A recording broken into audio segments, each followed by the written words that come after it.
We lost it. Just a second.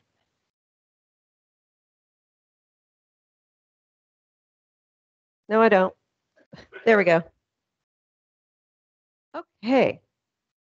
So I see some new faces here. Visitors today. I'm sorry, I don't know you.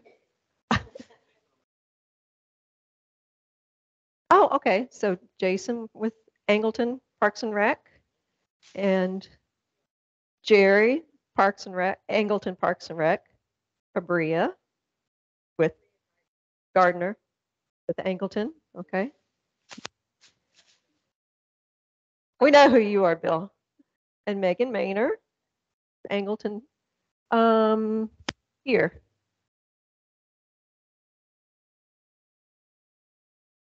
Okay. Linda Burns, welcome.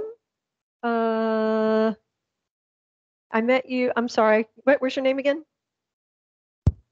Kate Harris, who is joining our intern class, right? Yay. Okay. Who else? I think any other visitors? Right here? Susan?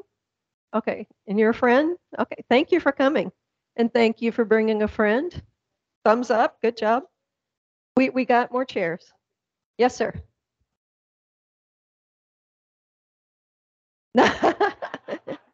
Chris. Oh, the Angleton City Manager. Okay. Chris Whitaker.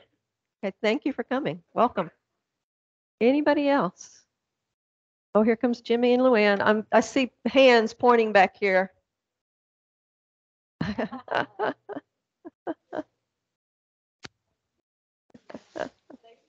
Oh, I see Jimmy. Hi, Jimmy Morrow.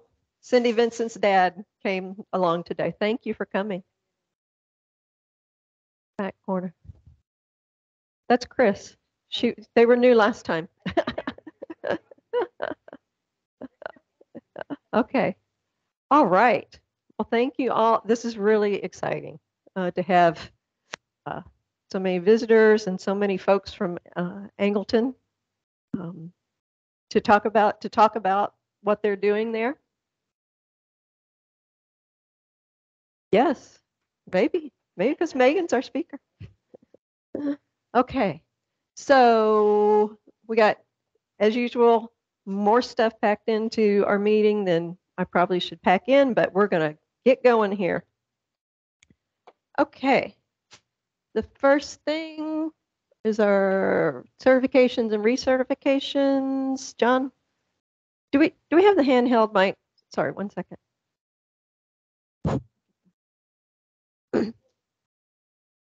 1, 2, 3. Okay. Good morning. It's your favorite opportunity from the pen guy. One, I'd like to thank everybody for continuing to volunteer. I have, since we have a large group of people here, I have everything available here at the front. Come see me. For those people that haven't seen these yet, your hard times pin for 2021, put that on there.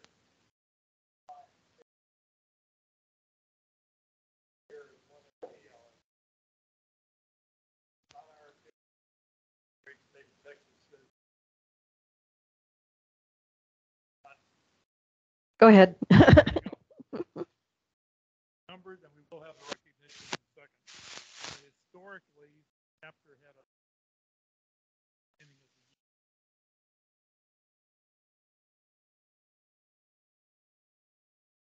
we have died in 114 active members.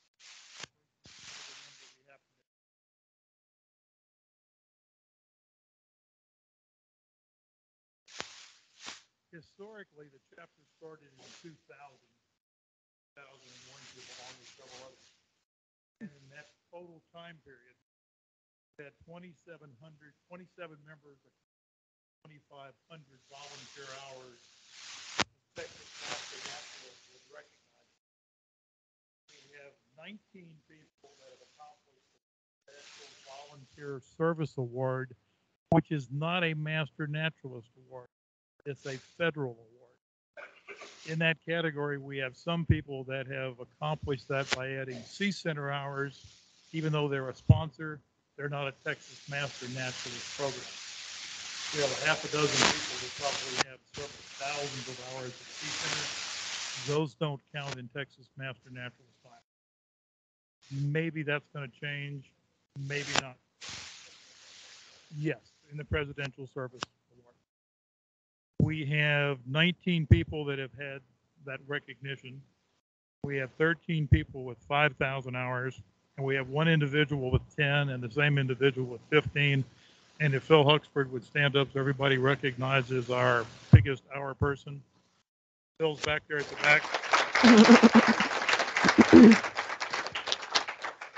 Okay, if I've given you your pin already, come up anyways.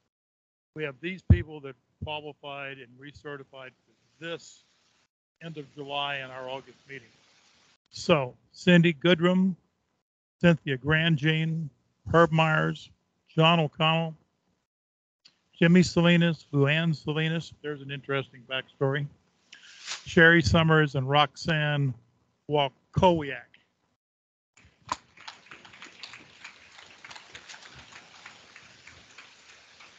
If the taller folks would kind of decide, maybe we can get all this in one photo for Dick.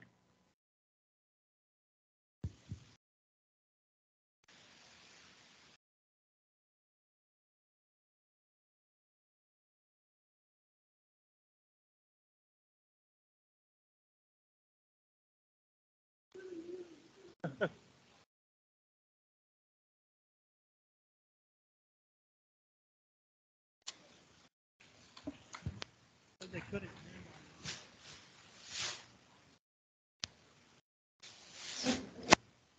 Congratulations to everybody. And just to clarify the thing about the hours,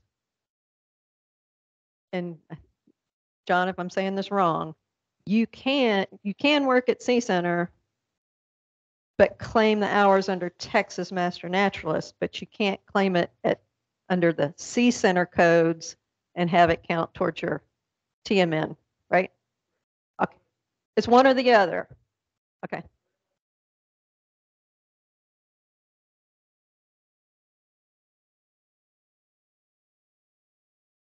Okay. Okay. All right. Thank you. Oh. You know, when I retired, I didn't know I'd have to do this stuff again. Okay. So our BT and AT hours for the month, 789 and 79 year to date, 7,600 hours volunteer time, 1,100 hours advanced training. Our impact data through July, I don't think all of the library program hours are in here yet. Ruby, do you know? Add 552. Okay. So adults through the year, 56, almost 5,700. Youth, if we add 552, we're over 20,000, and we'll be almost at 26,000 for the year. And I think that's wonderful considering we still have folks that are, you know, being very cautious about venturing out. So I think we need to pat ourselves on the back or give ourselves a round of applause for that. So thank you all very much. Okay, Ruby. Miss Ruby.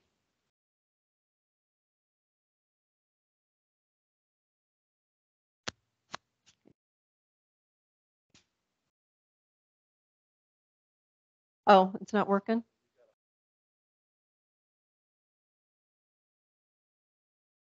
Like you're going to eat it, yeah.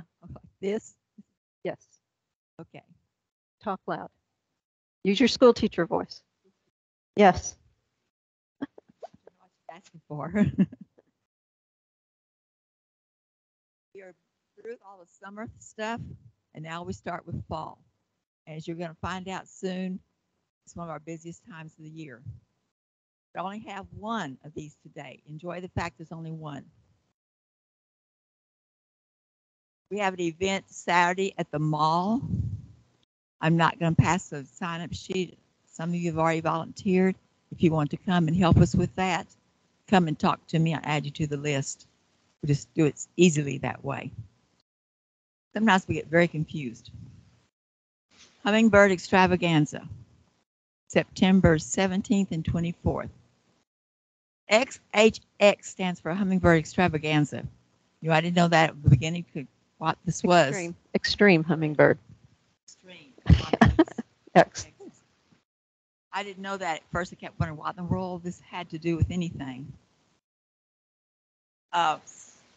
Saturday the 17th, Saturday the 24th. I'm not passing around the one to volunteer at Hummingbird Extravaganza for GCBO. This is a booth that we will have, and we have enough of you. We're going to have 2 booths. It got very confusing last time because I collected volunteers here and they collected volunteers there, and we had the same people signed up in the wrong places. So this is our booth. If you want to help park cars, all this other stuff that has to be done, contact Celeste. Got it? Yeah, it counts as volunteer time. It's just we thought we had some volunteers we didn't have because we had the same name down on 2 lists, and it got confusing. People showed up and we didn't know. So I'm going to start it. Here we go back to 3rd grade. I'm going to start it over there. Come to you. You pass it back. Zip, zip, zip. When it gets to the last person on the last row, just be rude, come up here and start here again. That way everybody's always going back. Zip, zip, zip, zip. Got it? Okay. Nope. Before you head off. Okay. I don't know how many hours she puts in. Okay, but I know she puts in a lot of hours. And she does a wonderful job with outreach for our chapter. And so we have just a little gift and thank you card for you, Ruby, for everything that you've done. So.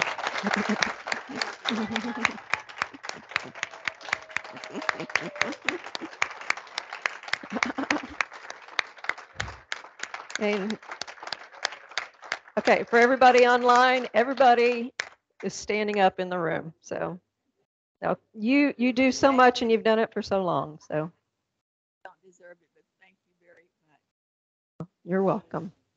Here.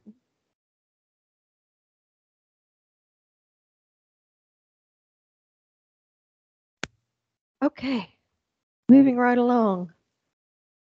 Some volunteer opportunities. Melanie and Amanda, are you doing the spider hunt too? Okay, so Melanie and Amanda are going to be doing another spider hunt. This one's going to be at the roadside park. What was that, 521? From the pictures I saw, the one at Camp Mohawk was awesome fun. If you have a chance to go and do this, please do. I think it'll be really interesting. Oren, do you want to talk about GCBO? Yeah, and I sent somebody an email this morning, basically just forward the content of the message I received from GCBO. They typically have RV volunteers that stay on site in their motorhome, trailer, whatever, RVing in, and they typically have almost year-round coverage. But their last pair of people ended up leaving a little bit, well, I think like a month early, which kind of caught GCBO off guard a little bit. But also their intern program, I think they're between interns. So basically what they're asking for is help with the watering of their nursery facility for about 6 or 7 weeks. Now, who knows what the weather holds, but the current drought condition requires them to be watering daily. So what they would like to do, or what they're asking for, is a group of volunteers that could spend some time out there watering the plants for Martin and or Celeste. And again, I forwarded you the information that I received, so their contact numbers are in that email. But it's really for about 6 weeks, 6, 7 weeks. They're asking for some help watering their nursery. Okay, thank you, Orrin. Yes, Mike. Okay, Mike Mullenweg is asking to mention the Adopt-A-Beach on September 17th, which Stallman Park in Surfside. Okay, Stallman Park in Surfside. What time?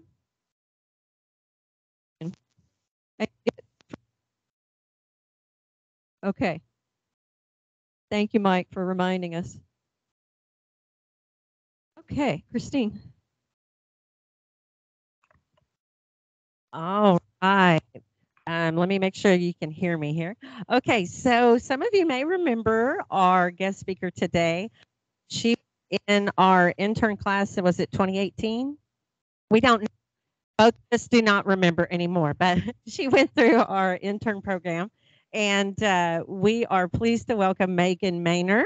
Today, she is the Director of Parks and Recreation for the City of Angleton, and we also have Harbria Gardner, who is the Recreation Specialist for Environmental and Outdoor Education. And so we obviously also have a lot of other people from Angleton here, so hopefully that means we will be able to start recruiting more people from there, and we are very interested to hear what projects y'all have.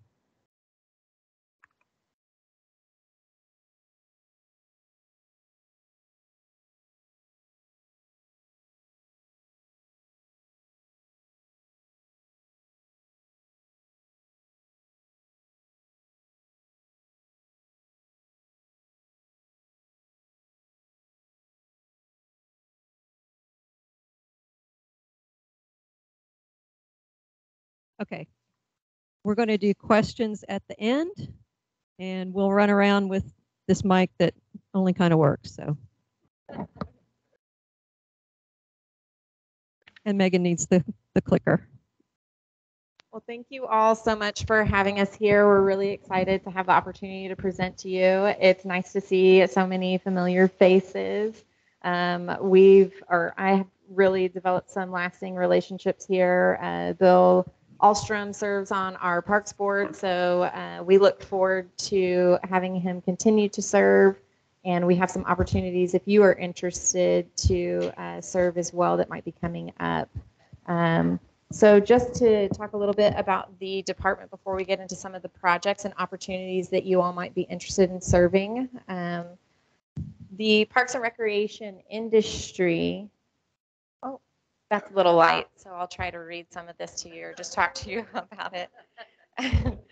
The Parks and Recreation industry is here to provide economic, social, health, recreational, and wellness benefits to our residents in the community. We do this through creating public spaces for folks to experience or just have, respite.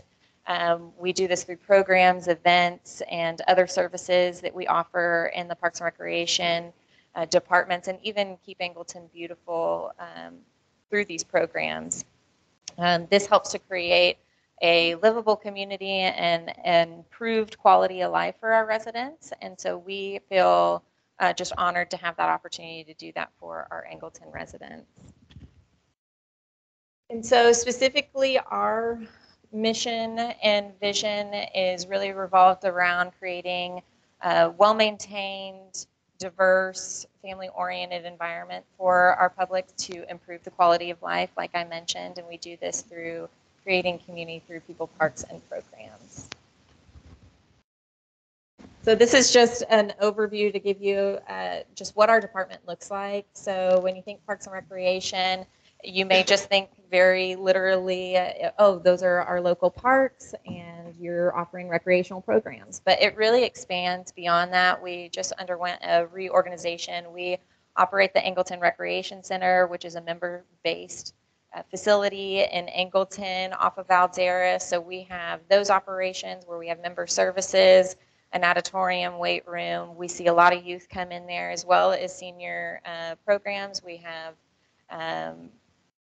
a variety of amenities there in addition to our recreation division, which we kind of just this year, this summer really, separated from the Angleton Recreation Center because they're growing. There's a lot of offerings that we want to provide that we haven't yet had an opportunity to do because we didn't have the capacity to do it.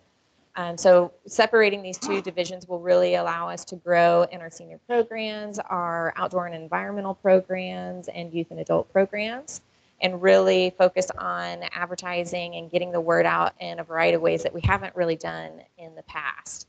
We also, like I mentioned, we do have a parks division, but that also encompasses our right-of-way division. So when you see right-of-way, they're maintaining ditches, esplanades, open spaces, a lot of other places that you wouldn't necessarily think when you think parks and recreation.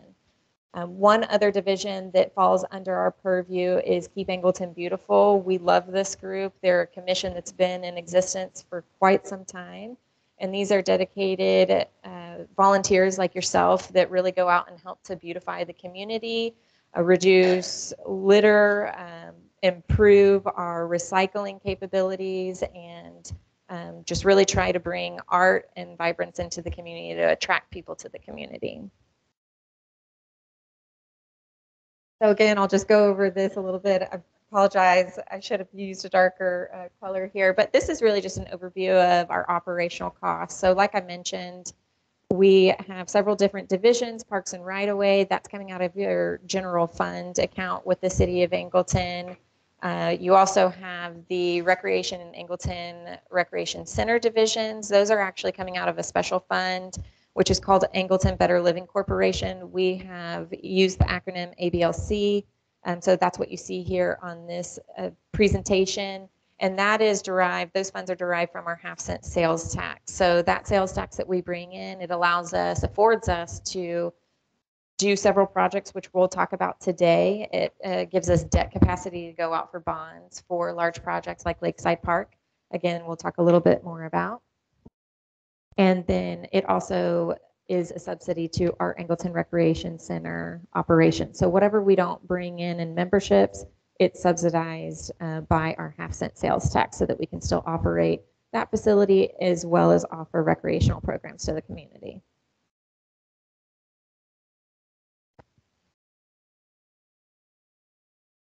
So I spoke a little bit about our boards and commissions. We oversee about 5. So we have our Senior Citizen Commission, we have Keep Angleton Beautiful Commission, the Parks and Recreation Board, Angleton Better Living Corporation, and we have a hike and bike subcommittee.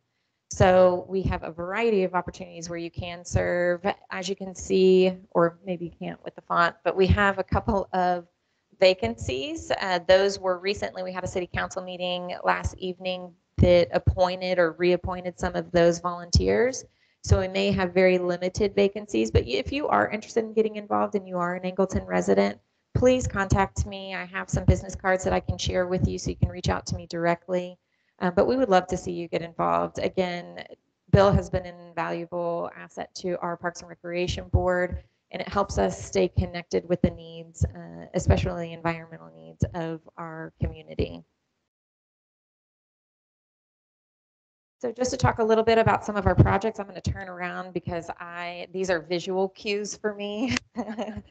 So we have up in the upper left corner is just some potential renderings of what you might see in future park developments.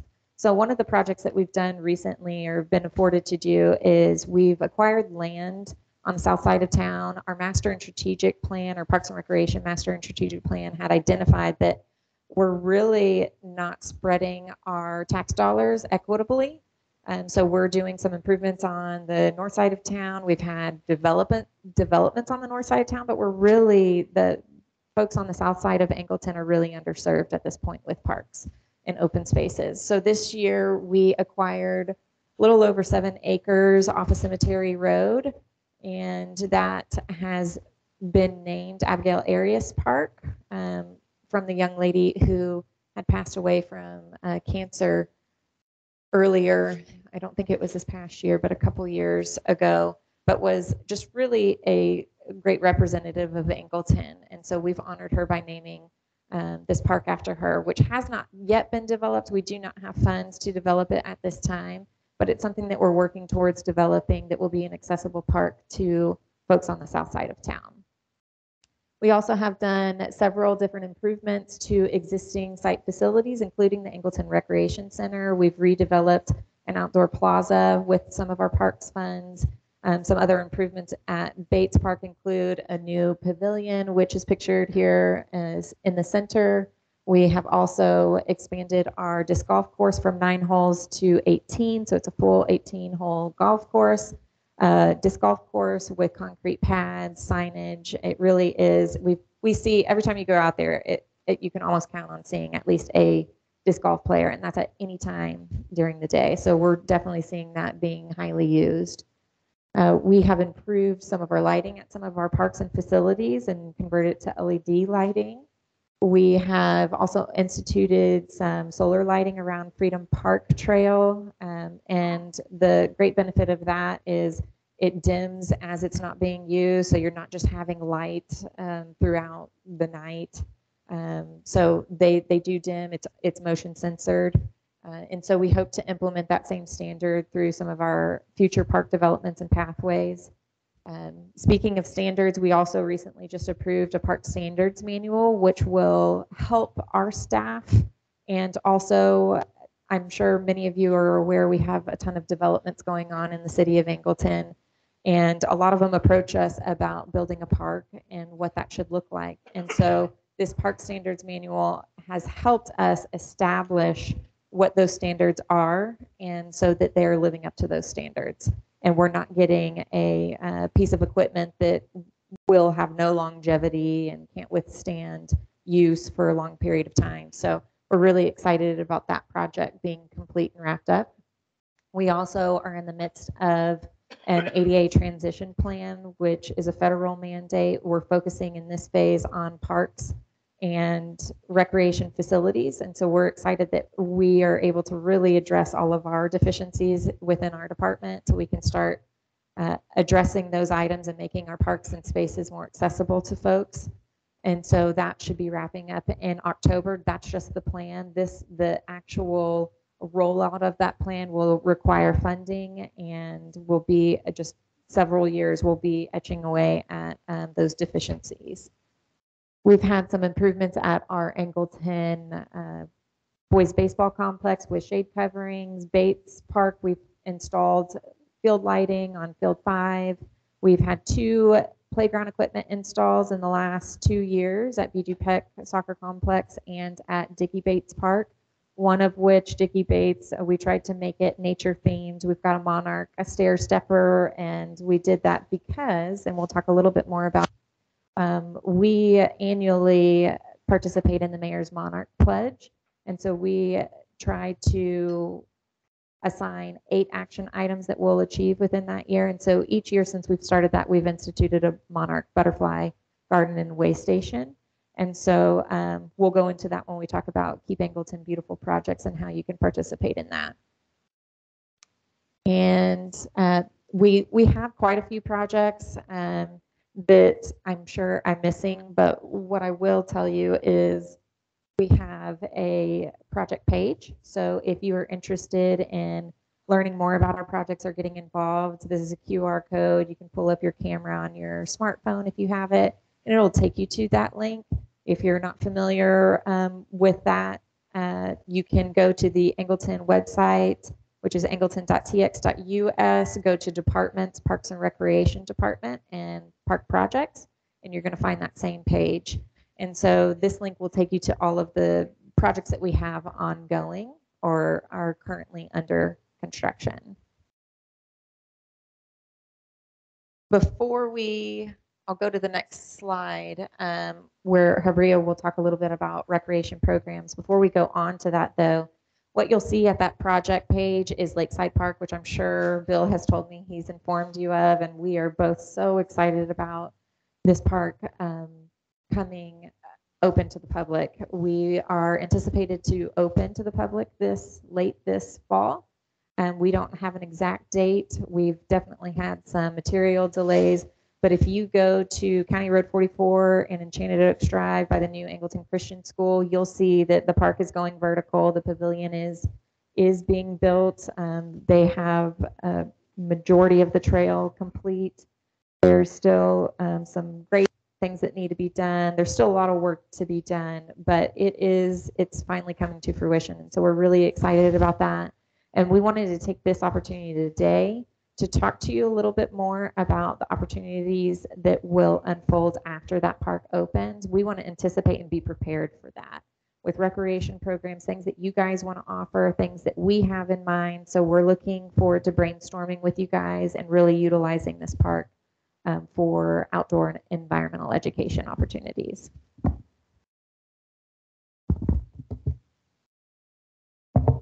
So I don't think I should introduce myself again, but I will. My name is Harbria Gardner. My name is Harbria Gardner.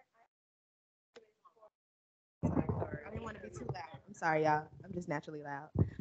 But my name is Harbria Gardner. I'm the recreation specialist for environmental and outdoor programs. Like Megan said, I'm going to talk to you about some of the programs I have in mind, some that are coming up this fall, some that may come up later on. But mine's are pictures too. So right here in the top corner was one of our first programs that we did. It was called Outdoor Discovery. So basically the program was for kids that were from 8 to 11 years old.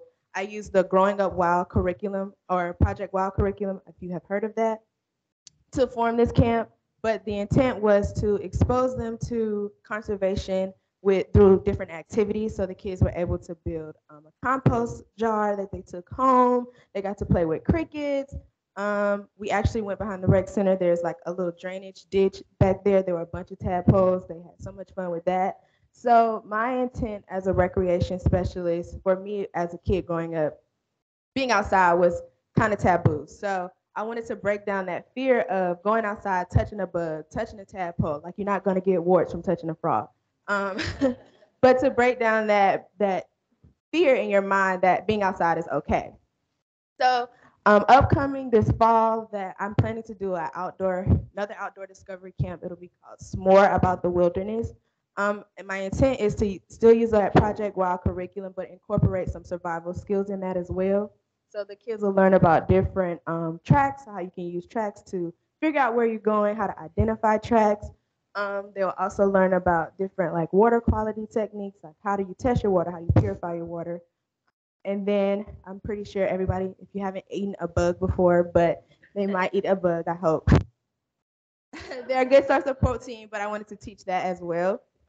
And then, of course, s'mores. Everybody loves chocolate marshmallows and graham crackers. And then also we would like to incorporate some kayaking as well at Lakeside Park in the future. It's hopefully some adaptive sports as well. The goal is to get the co-op grant from TPW to like enable us to reach those diverse communities or underrepresented communities. So one of our ways of doing that is kayaking. All the cute pictures of the kids. Also, we also want to do a fishing program. I was working with with Bill to incorporate this program, but the intent was to get families outside to go fishing. So not just kids, but the whole family, because fishing is fun for everybody. But that should take place at Lakeside Park once it opens as well. And then another program that we hope to incorporate is Little Explorers. So this one is actually the Growing Up Wild curriculum, which is for ages 3 through 7. It's another form of Project Wild, but it's for those kids to let them actually get started, even younger, touching a bug and going outside, because once you start young, it becomes a habit, and usually you'll keep going on with that. So it's called Little Explorers. This series will be Dusk Explorers, so hopefully they'll learn about worms, frogs, lightning bugs, and I think my last one was crickets. Yes. So those are my 4 topics for this upcoming series. And then we want to do a movie in the park. I can't remember the name of the movie. I think it's Deep in the Wild. Deep in the Heart. Deep in the Heart is a showing that we want to do this fall as well. But yes, so these are the pictures of different programs. This is the one in my right corner, so your left. The bottom corner is actually from Outdoor Discovery Camp, and they dissected an owl pellet. They thought that was really weird. They didn't understand how that happened, but they got to dissect owl pellets. So yes, that's basically what I do. Those are some of the programs that we have coming up. Again, this is the QR code. Yes, ma'am. I'm so sorry. I have a question about gear libraries. Are you familiar with that concept? I've been attending some meetings and they were talking about gear libraries where you provide gear for underserved communities that might need it, that they could use as like a, lending program. Would you know what kind of things we might need to provide? So things that you could provide to underrepresented groups to get them involved in being outside? Okay. I can only speak from my experience. Most of the time what hinders people from going outside is accessibility. So sometimes that might be a ride there to wherever the place might be, or it might be just buying the equipment. So if it's fishing, if you lend it out a tackle box or a fishing rod as like a lending process, that might help them get it. And then you gave them a certificate to go to Academy Sports to get worms to go fishing. So like you cut out the middleman. Like I don't have a fishing pole, I don't have a tackle box, and then I don't have worms. You got all three of those things now. Another way to get people, underrepresented groups involved is to educate them. So 9 times out of 10, people think that this isn't a space for me because nobody ever told me I could go fishing. And we take that for granted sometimes, that being able to go fishing is something that most people just do anyway. But for some of my cousins, going fishing is taboo. Like, going fishing, girl, nobody going fishing. Like, who goes fishing? Like, you know what I'm saying? Or where do I go fishing, right? So even just telling them like, hey, you can go fishing in this lake. Like there's this type of fish in this lake. Everybody loves catfish nuggets. Everybody loves brim, but you don't know where it comes from. So just educating a group of people that like you can go fishing. This is where you can go fishing. So educating and then providing something to do it. So if it's like for us, it's going to be the fishing program. So we're telling you about fishing. We're telling you what it takes to go fishing, and then we're going to offer you a space to go fishing. So a educational program. Fishing was just my small thing about that. Yeah. So, any other questions?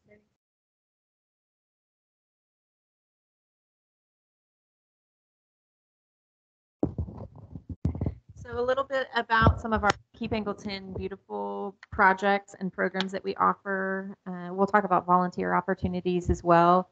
But like I mentioned, we try to do a great deal of beautification and art applications. Our most recent, well, this has actually been a program that's been going on for 3 years now. We're on our 3rd cycle. But our TxDOT traffic controller cabinet art wraps. So you can see, yes, it's a mouthful. You can see those pictured in all of the 4 corners and in the center. We actually are up to 9 to date. And so we're looking to, we've been told the wraps have about a 7-year lifespan. So we'll get up to about 21 in the downtown district. The Keep Angleton Beautiful Commission has specified eligibility requirements and the art requirements to be revolved around Texas wildflowers, birds, and butterflies. And so that's what you kind of see depicted here. We also offer 2 cleanups a year at Angleton Junior High. So these are done annually around the October-November time span. And then also March, April is when we do those cleanups. So that helps us to reduce heavy trash, tires, electronics. We give away trees at that event, and we also do paper shredding. Historically, we've also done cleanups. We're looking at expanding our operations to do adopt a spot. So that could be a roadway in Angleton. It could be a highway as well. But we're looking at expanding that. And when we open Lakeside Park, we're also going to initiate a waterway cleanup event and at Lakeside Park. I alluded to a little bit about the butterfly garden, the Mayor's Monarch Pledge. So we adopt 8 initiatives. So those could be anywhere from developing native habitat policies or ordinances for landscape standards. Those could be establishing a local butterfly garden, which we've been doing annually. Our most recent installation is off of West Peach Street across from Cats Academy. It was a collaboration with Cats Academy within AISD, where we installed a butterfly garden, and the students there will have agreed to maintain that area and also create pathways around that Angleton, that Peach detention area. It's a fairly large parcel of land. And so we're working with a teacher and students to maintain that site for us. And that is a dedicated Monarch waste station. We have another Monarch waste station across from Dickey Park, like I mentioned. We also have a habitat at Liberty Garden in front of City Hall, and we hope to expand those. One of the things that was actually taken out of Lakeside Park due to construction costs was our butterfly garden. So we had intended on having a butterfly garden. It's designed and located. We can specify where the location is. So that's one of the volunteer opportunities that I would love to engage this group with, is installing that habitat at Lakeside Park. We also had to remove some of the wetland vegetation plantings that were anticipated to be installed at Lakeside Park. That's another item that we would love to engage you all with. And a couple other projects with Keep Angleton Beautiful Commission. We recently approved a gateway master plan, and what that is really just monumentation and signage throughout our community so that people commuting or coming into Angleton realize you are in the Angleton city limits. So we are steadily rolling those items out. With that master plan, we have also adopted an approved landscape. So again, we focused on creating, or in that plan, having native plants. While I know sometimes it can be difficult to make that beautiful, really, if you're creative, it's not that hard. So that's something that we're really trying to gravitate towards, really just for sustainability and water reduction.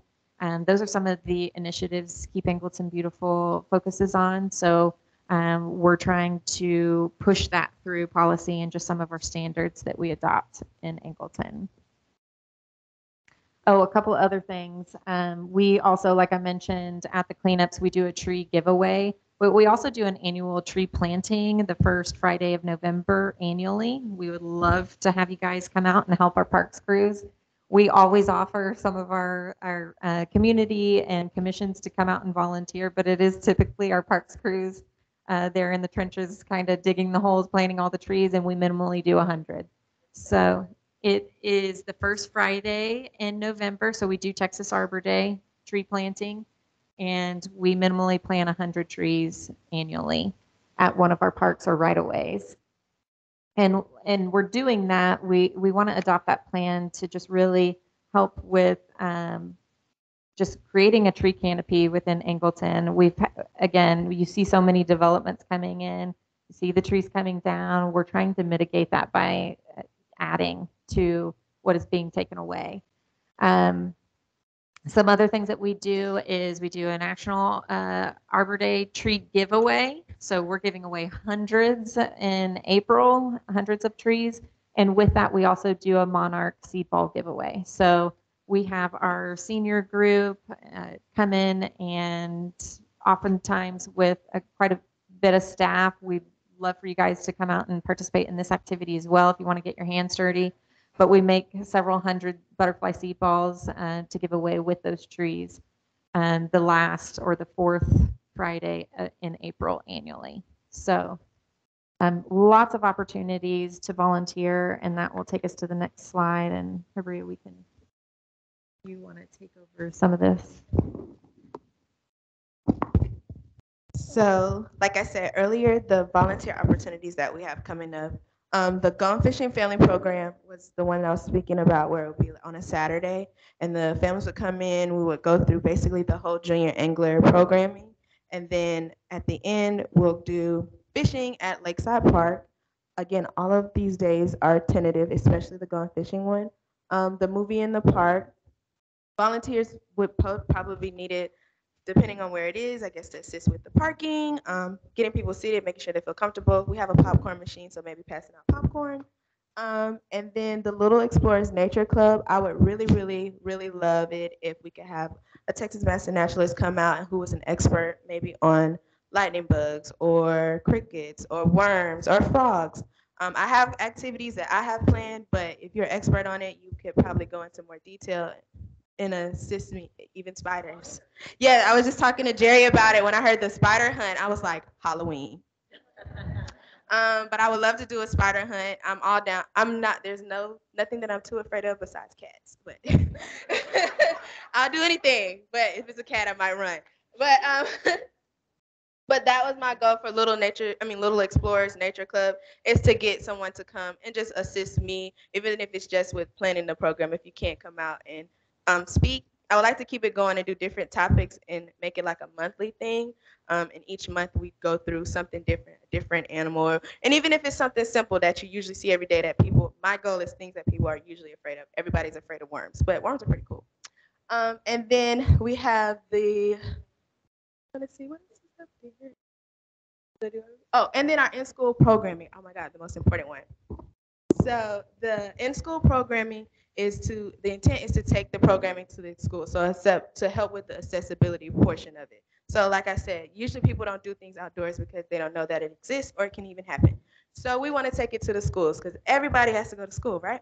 So we want to take our programs to the school. Right now, my goal is to work with renewable energy. So teaching about different forms of renewable energy, and that is solar energy, water, wind, and I looked into soil, maybe soil as well, but those are the 4 different components that I want to speak about. I found different programs online. I even reached out to different resources to find different ways to teach it. But if you are an expert on renewable energy, please, please, please, please, please reach out to me. I also have business cards as well.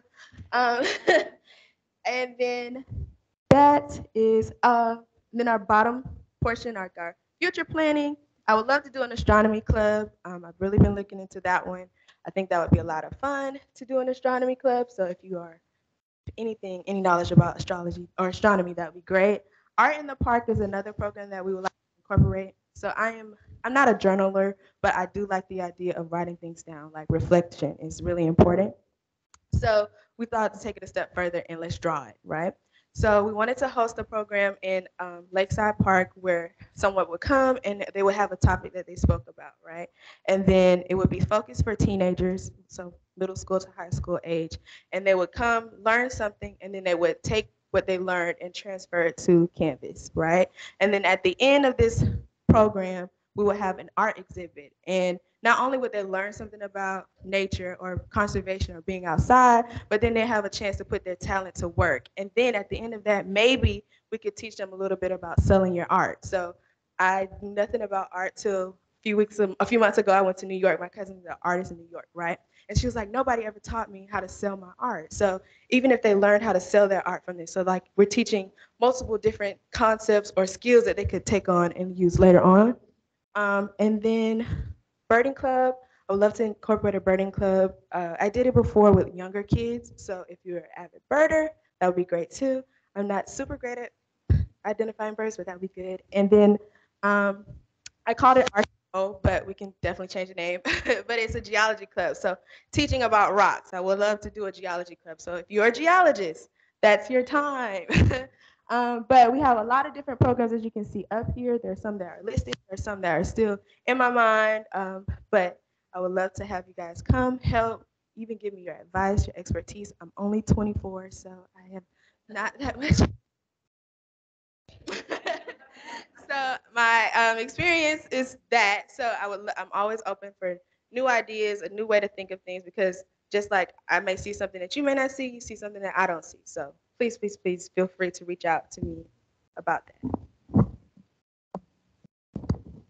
Yes, and a couple of other opportunities I do want to mention. I alluded to it a little bit, but we do Monarch Way Station annually, or that's what our goal is.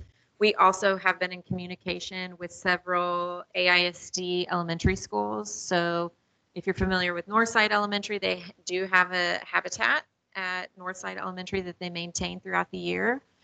We are able to, if you propagate plants or are interested in refreshing the nature preserve, I can get you in contact with the individual that maintains it. We also have some interest at Westside Elementary. They would like to develop a Monarch Way Station at their facility this year. So we're in discussions on how to make that happen. So really, we would like to be a resource as well to help kind of link these groups and resources for just continued improvement and programs and opportunities for some of these kids in the community to really get invested in. So we would appreciate your support and volunteerism as we go into the new year and into the future. And that is all we have. So if you guys have questions, we'll open it up. Oh, go ahead. Sorry, I forgot to tell you, but Jerry has a volunteer sheet. You can just put like your name, email address, phone number, and then interest and your availability. So like if you're interested, like I said, in geology or insects, if it's something I didn't list that you feel like I should have, please feel free to list that as well. Okay.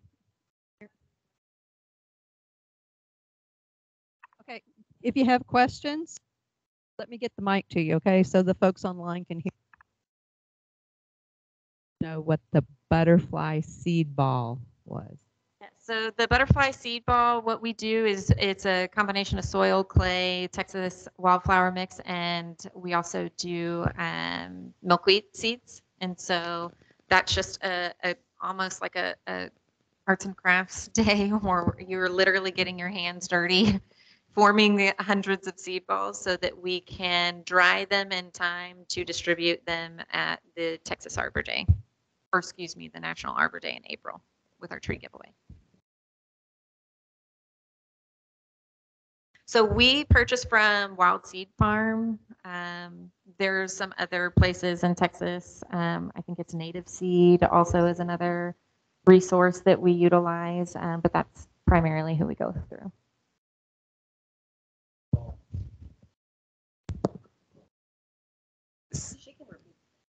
Yeah. So Now, what do you do with the seed ball? yeah, so we give them away, and as people are going through the drive-through, picking out their tree, we try to do some education while it's pretty rapid. We're telling them plants in a sunlit area, water it. You can also, we encourage them to crumble it and plant because it's a pretty compact ball of seeds. And so we've had great success with that program. Free giveaways only for Angleton residents? You know, we have said that traditionally, historically, we have said Angleton residents, but I will tell you, if someone's willing to take and plant a tree, I'm going to give it to them. Any other questions here in the room? Do we, Larry, do we have questions online? No questions?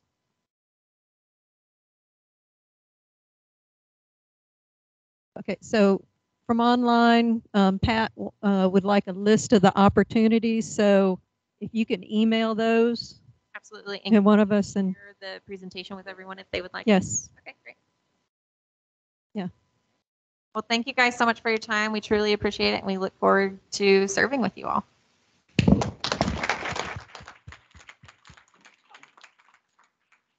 Okay, where is Debbie Nance?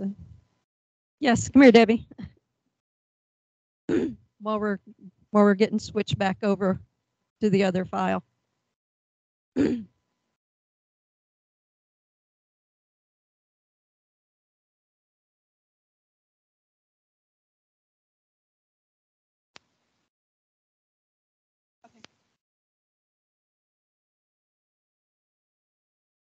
Hello. So nice to see all of your faces.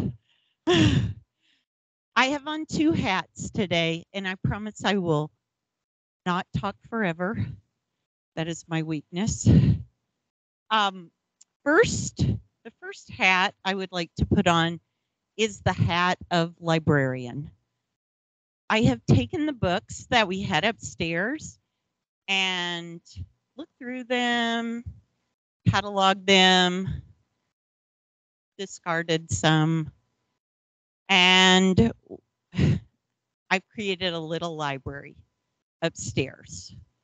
What I would like to do is let you see what is upstairs. So what I'd like to do every now and then is bring a book or two, and I brought one today that I read this year. I don't know if anyone has read Braiding Sweetgrass. It's one of 125 books that are upstairs. And I don't know if any of you are readers. Anyone read here? Okay. Well, I would love to talk to you about books you would like to have, books you would like to see. If you want to take some home, we have a real easy checkout program. Just a little book where you write down your name and the book you're taking. There's no limits to how long you can keep it. The biggest obstacle for me is actually getting upstairs and seeing what's there.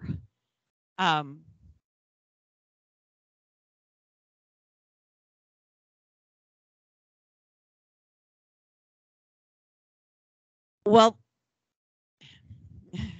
right now it's just kind of sitting in boxes. I do plan to put it on shelves. I've been dreaming that we might be able to find like a little corner where we could put a few books, but so far that hasn't happened. So for right now, it's upstairs and they will be on bookshelves. And I thought maybe for the meeting, I would bring down the list also, the list of the books. And if I needed to, I could go retrieve them for you. Deb, the other thing too, now that we're rolling this out, we can take that list and we can put it on the website. Here we go. So you can see what's there, and then you can, when you come to a meeting, if there's something you're interested in getting, you can let Deb know, or she can let us know, and we can retrieve it, and then come back to another meeting. You bring it back for somebody else. Okay, we got lots of questions here. Hold on.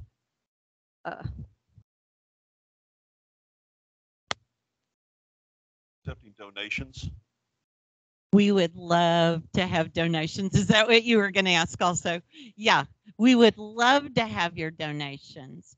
And I also, one of the processes that a lot of people don't know about, that's kind of the ugly side of a library, is discarding books that are older or maybe they're just not read. I plan to do that too. And I would first offer them up to anyone here who would like them, just to give them away, put them in new hands. But that will keep the library small, so it's not enormous and it's not full of books that no one wants to look at. Deb, I just want to make sure everybody knows that the door, our room upstairs is locked, and so it would have to be somebody that has a key to get in. Okay, that's really important to know. Which is why it's easier if it's during the meeting, because we'll have people here that have a key. Okay, so that's the library, and please bear with me because this is just something that I love. I love books and I love to share books with other people, but I'm not a professional adult librarian. I'm just a former children's librarian.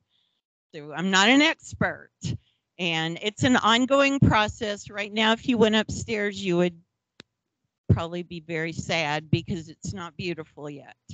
But I have hopes that it will at one point be beautiful. Okay, I'm gonna put on my other hat and just tell you that I'm also in charge of Adopt-A-Loop. How many of you know about Adopt-A-Loop? Okay, it's a volunteer. It's a volunteer group that you can participate in. And I'm not going to say any more about it today, except to say that the people at Texas Parks and Wildlife sent us a whole bunch of t-shirts, and somewhere in here are some hats. And they asked me if I would allow the people who've participated in Adopt-A-Loop so far, if they would pick out a shirt or a hat to keep in recognition of your work. And so I would like to do that Is that okay if I do that today at the break time? Break time. Okay. And trust me, these shirts have come somewhere deep in a closet. You will probably say, what does that have to do with our chapter? Because there are some just little, they do not see Adopt a Loop. They don't see, they just have little pictures of maybe some birds on them. So I'm not really sure where they came from, but but everybody can use the t-shirt. Everybody can use a t-shirt. Thank you so much.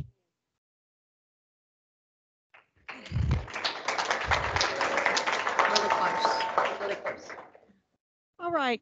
Speaking of books, Barbara Burkhart, many of you know, our dearly departed friend, her daughters gave me a lot of her books.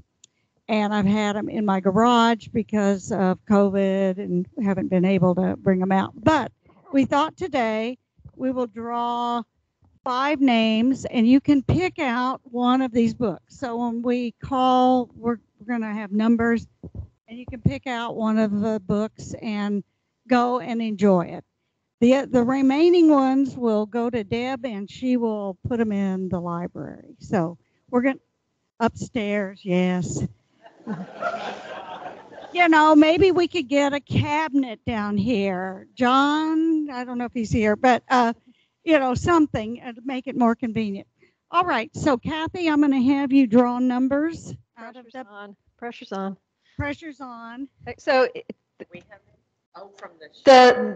ooh, And I've got the sign-in sheet, so the numbers are from the sign-up sheet. Okay, 54.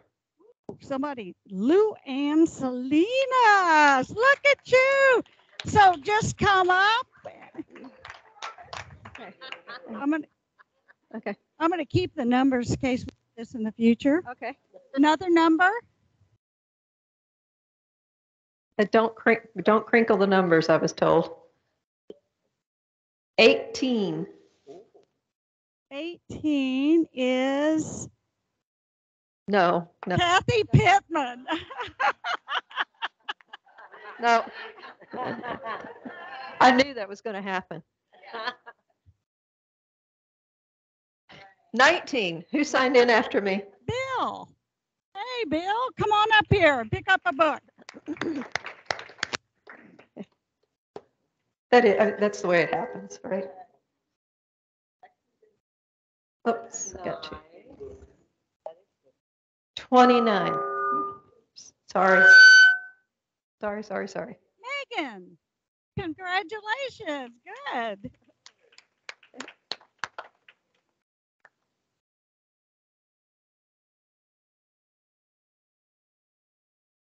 $13.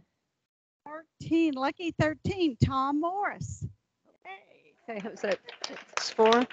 One more. I'll do one more here. One more. Number 4. Number 4 is Brenda. Brenda Stitt. Hey, Brenda. All right. I hope you'll enjoy the books. Barbara would be thrilled that somebody's enjoying her books. So thanks. All right. Thank you, Mickey. Okay, so break time. Right, a little after 10 o'clock, so good. Want to thank Mike, Angela, Roy, Cindy, and Joe for bringing refreshments. And please see Rose signing up for future meetings. I'm sorry. Right, yeah. So next month, we won't, if you signed up for next month, sorry, loud. If you signed up for next month, you get a buy because the library system, Brazoria County Library, in appreciation for all the volunteers that helped out with the library programs, they are going to bring refreshments for our September evening meeting. So, you know, be sure to thank them when they're here. And, you know, I think that's really nice that they want to do that for us. So, okay, 2-minute break.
Okay, okay. Yeah.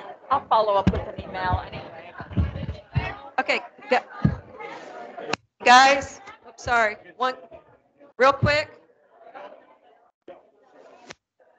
Okay, if I get everybody's attention for just a second, I'm sorry. Shh. All right, over on the side, guys, over on the side, there's a bunch of stuff to to pick up, and there's some guides about places for birding in the state. There are some flexible cutting boards. These are awesome in the kitchen. Please take some. There's some Sea Grant bags, and there's a bunch of pens. So please pick stuff up. Okay, thank you.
Okay, if we can start migrating back to our seats, we can get started again.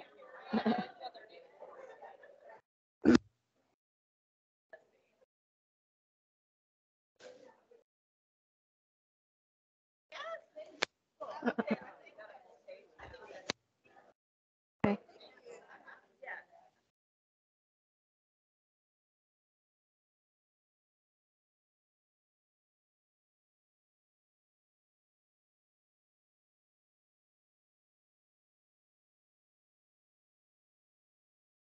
Okay, we almost back. Almost. Almost. You find my clicker. Okay. Lisa Myers, you said you needed a quick minute. Yes. Okay, just put it right there. Okay. Right here. Yes, right. Thingamajig. I think as everybody knows, Tom Schneider is. Please. Okay, go ahead. Yoo-hoo! Everybody knows Tom Schneider is retiring, and we, with friends, and I think many of us were kind of concerned, who's going to do his job until they get a new replacement, because they don't even post them until, I guess, they're sure somebody's gone. Tom Schneider, who is, our interface at Friends and the outreach coordinator for the Midcoast Complex. He coordinated the DEEP programs with schools that many of you have volunteered at, and is an obsessive butterfly and milkweed promoter. And I think that's the thing he'll miss the most is having Stan raise milkweed and butterflies. But at any rate, he just said today when we drove in that the regional person has allowed, since they don't want some of these programs to go away and there to be no outreach going on, they've budgeted some money for a part-time intern. I think the job is full-time, but it's for October through May. And I'm sure all of you are ready to rush out for a paid job volunteering. The pay is $15 to $17. I've given the name to one person already who is very interested, but I said I'd announce it to everyone. No competition. We don't want to work for money. It's too much fun working for free. So at any rate, I'm going to give you Tom Schneider's email and his mobile number to contact if you know of someone else who might be interested in this. He can give you the lowdown. He really didn't give a lot of detail. Like I said, I think it is full-time, but for that short period of time. Anyway, his mobile phone is 979-285-8815. I'm going to send an email, and it's tom_Schneider@fws.gov. I'll send it out to everybody just in case, if you want to pass it on. It would be great if we can get somebody there, because we really do want the DEEP programs to carry on, and I don't know if Tom's going to get all the dates set up before, so pass it on for what it's worth. Okay. End of this month. So Tom's retiring the end of the month. Okay. Okay, where's Mr. Don? Mm-hmm.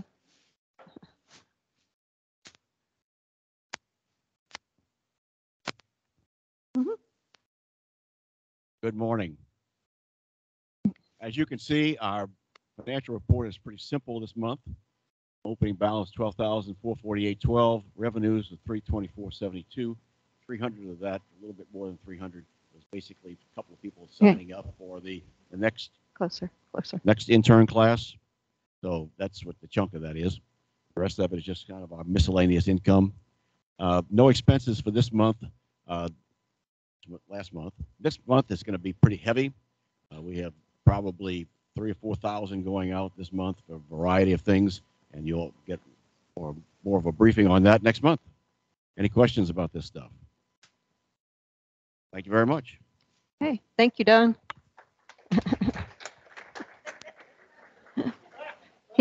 He keeps a very tight fist on the money. It's on tight. Okay, Mary. Here we go. Fall intern class. Oh, and a box, a mystery box. A box. First of all, if you requested a new name badge, I've got them. So see me after the meeting and I'll give it to you. We have our intern class starting Tuesday, August 23rd at 9 a.m.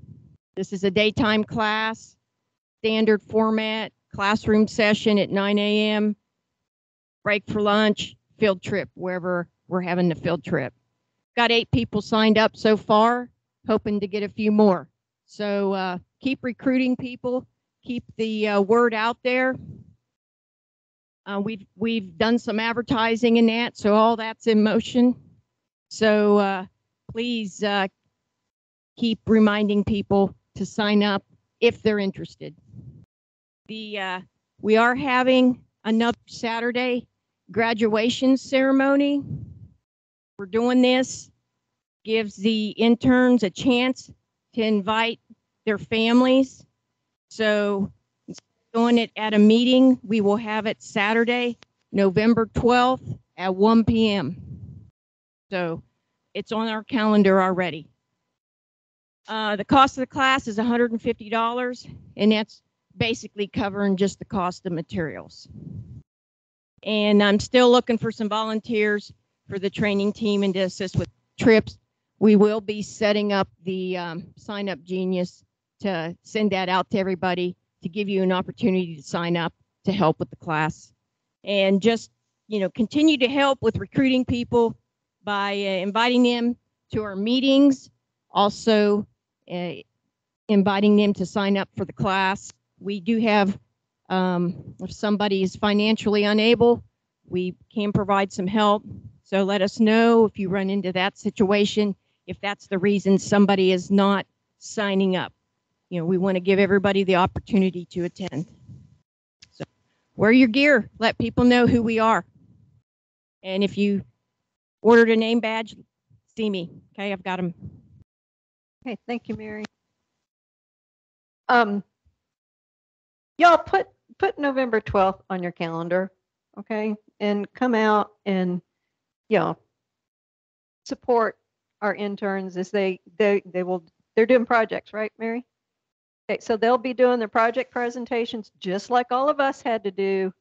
So let's come out and support them on that day, okay? All right.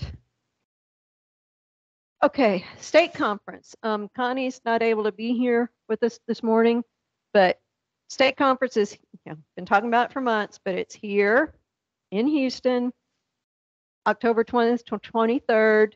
The registration is open until September 28th. The fee for the 2-day is $340. The fee for Thursday night, Friday, Saturday, and Sunday morning is $365, and then it's going to go up after September 1st.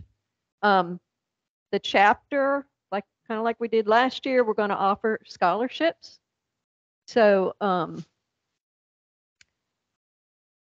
we're going to offer up to $570 scholarships. That's half of the cost of the 2-day registration.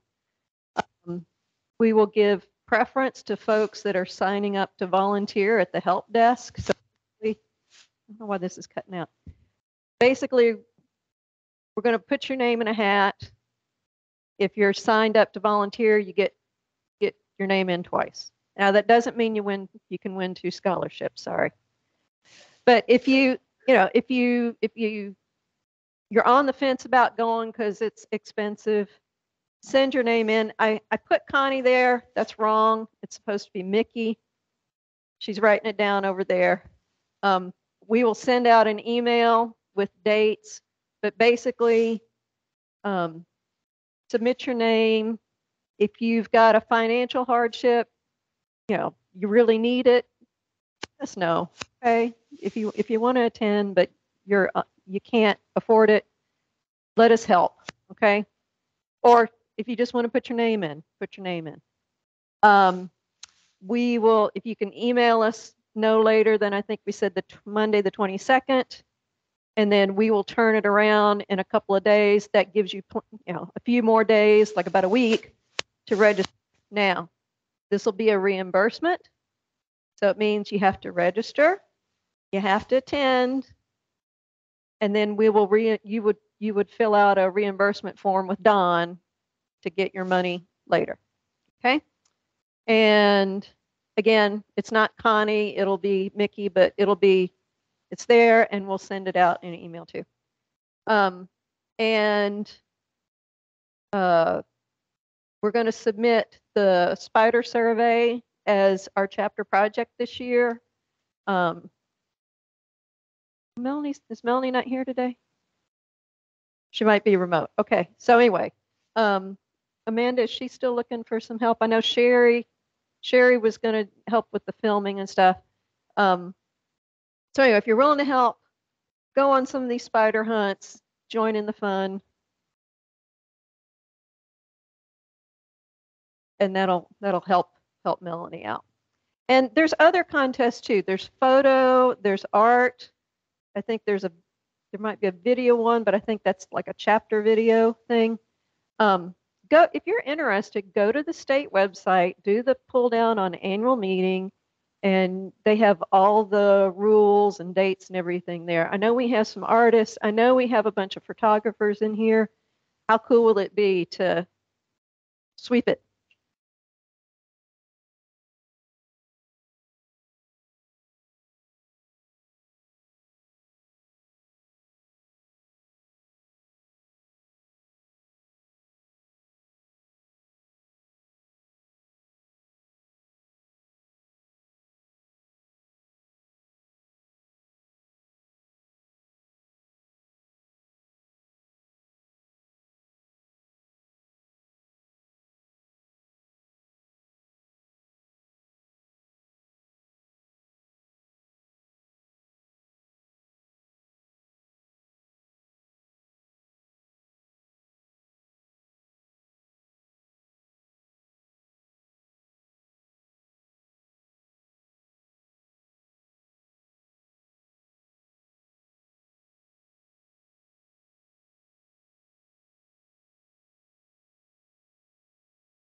Okay, we ready?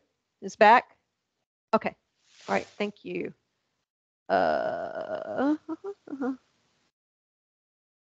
Okay.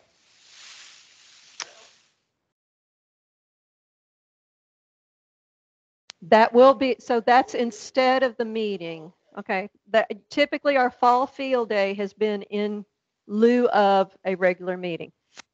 Yes, Janet. Okay, the times right now, I think right now, tentatively, the time on this will be 10 to 2. We were looking into some other things we might do the same day down. We don't know all details just yet. So, but tentatively 10 to 2. And certainly, you know, we can carpool, all those kind of things. Okay, Mickey.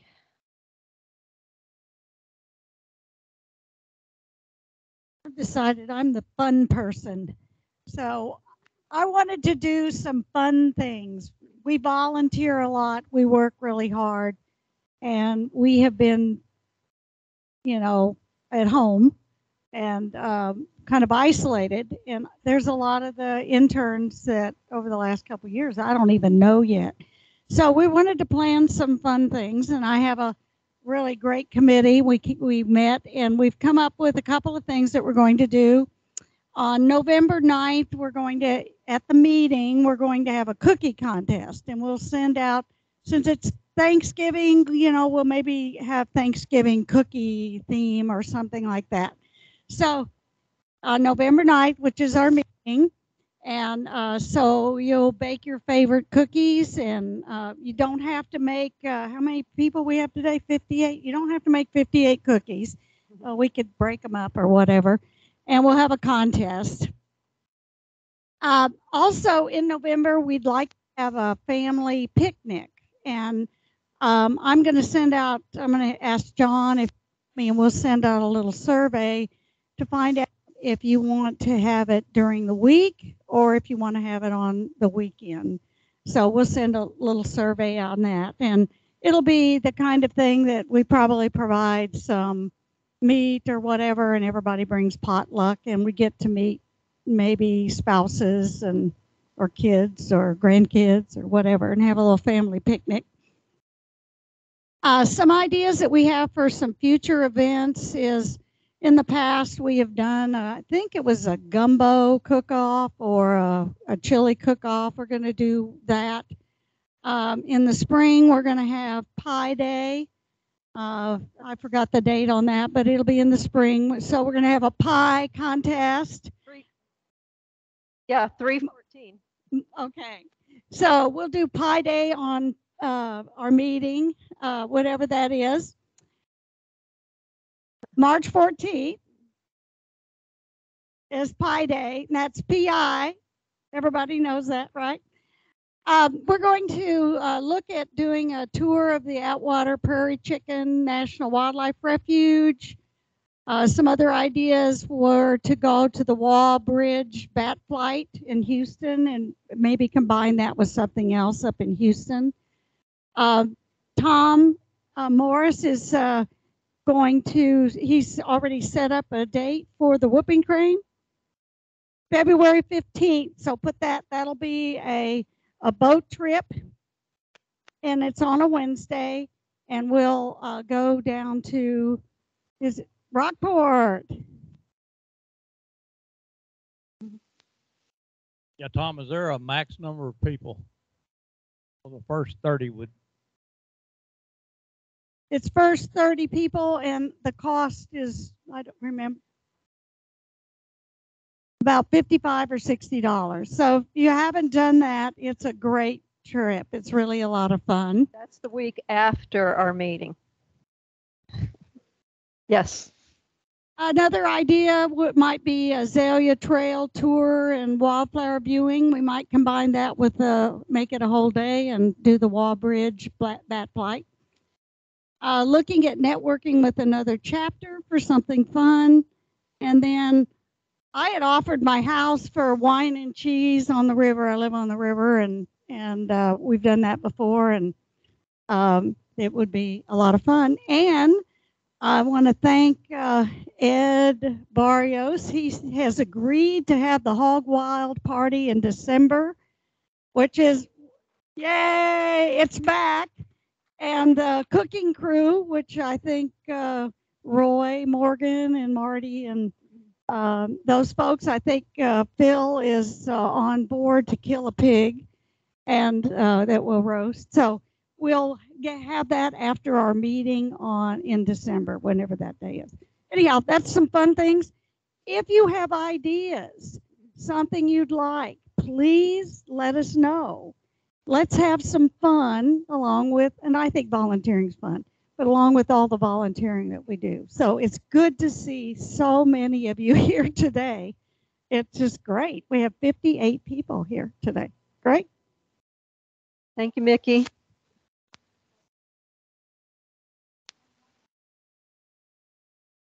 Okay.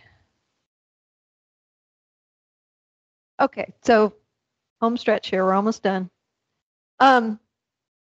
Something we want to do is do some, like maybe once a quarter, do some little recognition of, a member that's, for whatever reason, they've done something, maybe we don't see everything the board sees what you all see out volunteering. So I'm looking for some help. I want to make this a non-board committee. But basically, and we'd have to come up with a rule.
meeting, would you consider another night besides Wednesday? There are many of us that have. I know you did a survey, and I said any night but Wednesday, and so Wednesday it is. Well, and so just as you consider and as you evaluate, Wednesday's really a difficult night for many of us.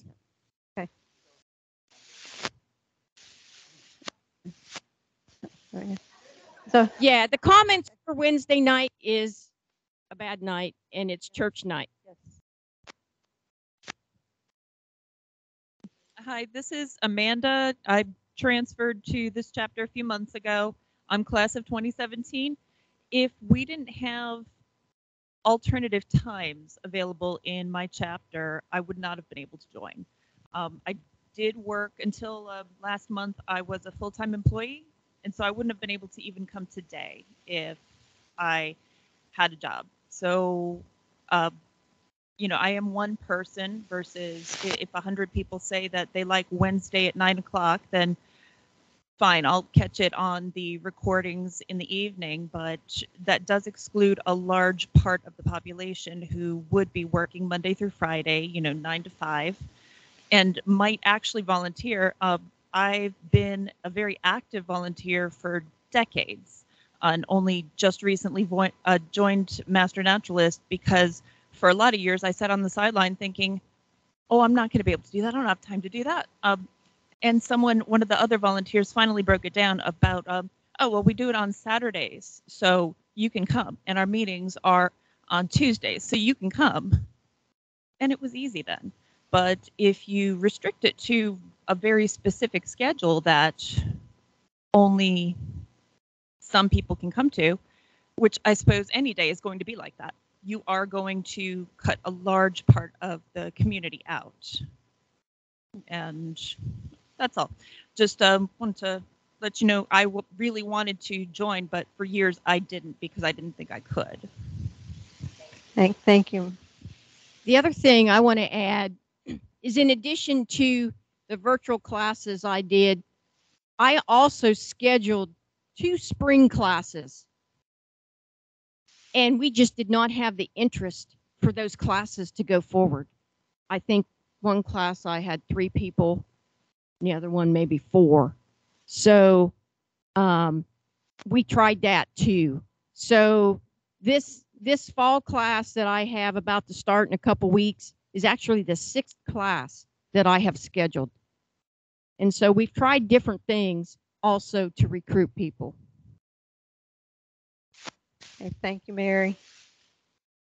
And so if you don't know, this is going to be Mary's last class. And then Melanie Hollingshead is training with Mary now, and Melanie will become the training director starting in the spring. So help us out, okay? But Mary said it better than I did. You know, we're trying something, we're evaluating it. Okay? All right. Anything else? 11 o'clock. We're adjourned. Thank you all. Grab some of this stuff up here, guys.